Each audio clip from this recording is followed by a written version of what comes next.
Welcome back, guys, for another episode of 6 Feet Apart. Today we're going to sit down with Jay of Tread Connection.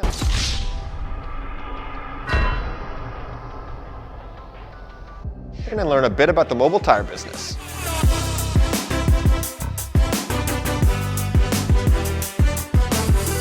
About a year ago, I was at that point in a career, career in sales and marketing. I was looking to do the next cool thing.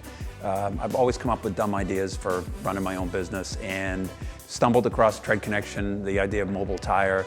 And it was one of those ones where I had showed it to my wife and she said, hey, that's pretty good. And then I would show it to friends and they would say, hey, that's really cool. And even my kids, I'd show it to them and they'd say, oh, you should do that. And so it just went quickly from, hey, this is a cool idea to I'm in business. It literally took, about 2 months and off I went.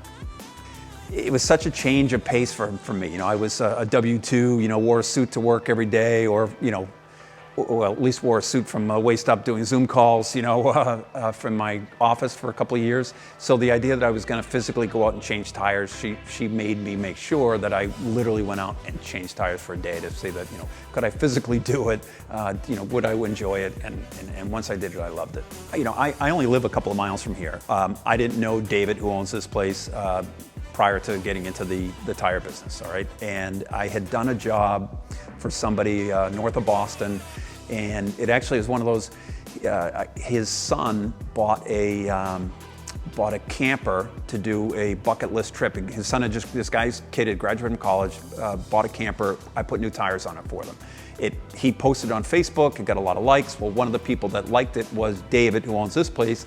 And David and I connected, and I was literally driving home, and David had said, how soon could you get here to do my tires? And I said, in 15 minutes. So anyway, I stopped in.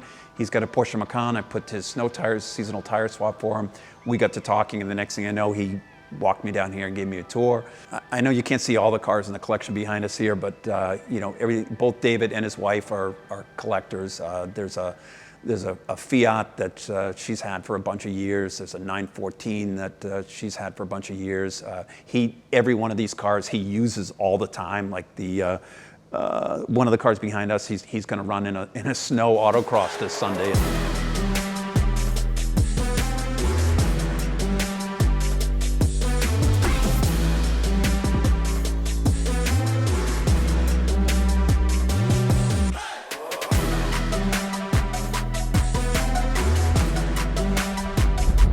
Mentioned that we were talking about doing this, he graciously offered this space up for it. So yeah, he's. I've been to a couple more garages like this, not many as nice as this, but yeah, you get to meet some cool people in this business. People ask me like, how did you get into cars? All right, and it's literally like I was born into it. My parents met at an SCCA event in 1950 something, all right? And my mom had a sports car. She and her brother bought a Austin Healey Sprite, like a 58 or something like that. And my dad had an MG, and they met at an event at Lime Rock. And so I think I literally came home from the hospital in an MGA twin cam. That was my dad then, was racing at the time. So I've always been, he was an engineer by trade, but like rebuilt engines on the side and did that kind of stuff. So I was the kid that handed his dad the wrenches all the time and paid attention and went to races with him. He stopped racing because of kids and all that stuff, but we always went to races and that's how I got into it. So I've always been a fan. I've done some autocrossing. Last few years started getting into endurance racing with a team. Shout out to Silverstone Motorsports up in North Andover.